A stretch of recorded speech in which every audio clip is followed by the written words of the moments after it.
¿qué tal? Soy Javi y hoy descubriremos una gran historia valenciana, la de los Borgia. Quédate conmigo y descubre de una manera única los numerosos vestigios que esta poderosa familia de los siglos XV y XVI dejaron en nuestras tierras. Recorrer su camino es como pasear por un espectáculo de arte, cultura e historia, comenzando por la ciudad de Valencia.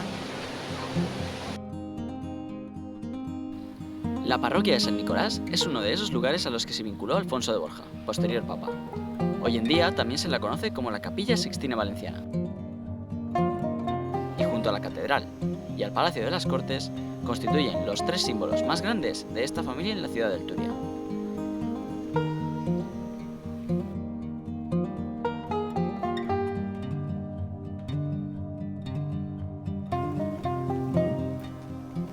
Nos desplazamos hasta el municipio de Canals para llegar a los orígenes de Alfonso de Borja. Concretamente, en el 1378 nace en esta torre el que sería el Papa Calixto III. ¿Seguimos?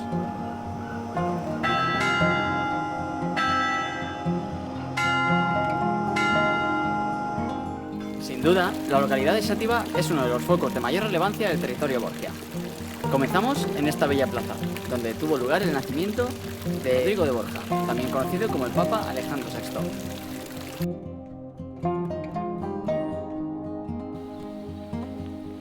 También podemos disfrutar del patrimonio artístico de Xàtiva en múltiples lugares, como la Colegiata, las iglesias de San Francisco y de San Pedro, el Palau o su impresionante castillo, donde fue encarcelado y ejecutado Diego de Borja, hermano de San Francisco de Borja.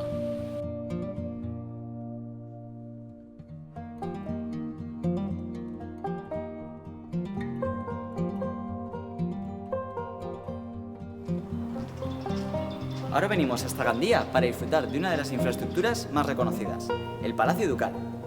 En el siglo XV, Pedro Luis de Borja se convierte en el primer duque de Gandía, siendo este palacio la sede de la familia durante siglos. ¿Entramos?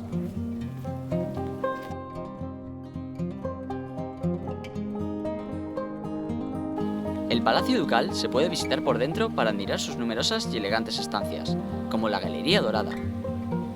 Además, disponemos de la Colegiata de Santa María, concesión otorgada por el mismo Alejandro VI, e incluso otras interesantes construcciones como la Universidad de Gandía.